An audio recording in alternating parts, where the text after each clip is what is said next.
रहस्यमयी हवेली। गांव से थोड़ा दूर एक पुरानी और खंडर जैसी हवेली खड़ी थी। इसे लोग भूतिया हवेली के नाम से जानते थे। कहते हैं कि वहां अजीब आवाज़ें आती थी, चीखें गूंजती थी और कोई भी रात को उसके पास जाने की हिम्मत नहीं करता था। राहुल और उसके दोस्तों को रहस्यमय कहानियों में हमेशा दिलचस्पी रहती थी। एक दिन उन्होंने तय किया कि वे उस हवेली के रहस्य का पर्दाफाश करेंगे।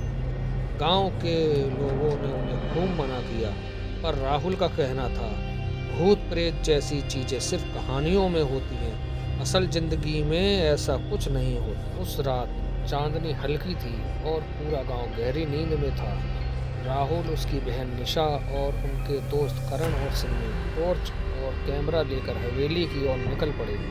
जैसे ही वे हवेली के पास पहुंचे, उनकी रीढ़ की हड्डी में एक अजीब कड़क दौड़ गई। हवेली के टूटे हुए दरवाजे और काले रंग के निशान बने हुए थे, जैसे किसी ने अपने नाखूनों से खरोंचे डाली हों। हिम्मत जुटाकर उन्होंने दरवाज़ा खोला। अंदर का माहौल बेहद भयानक था।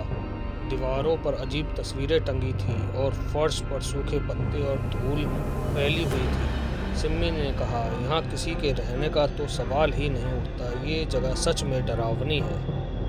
अचानक हवेली के कोने से एक धीमी सरसराहट की आवाज़ आई। करण ने कहा, शायद ये चूहे होंगे, लेकिन उनकी टॉर्च की रोशनी जैसे ही उस कोने में पड़ी, वहाँ एक सफ़ेद परछाई खड़ी थी। उसकी शक्ल धुंधली थी, पर उसकी आंखें तेज लाल चमक रही थी। राहुल ने जल्दी से कैमरे की रिकॉर्डिंग शुरू कर दी। परछाई धीरे धीरे उनकी ओर बढ़ने लगी।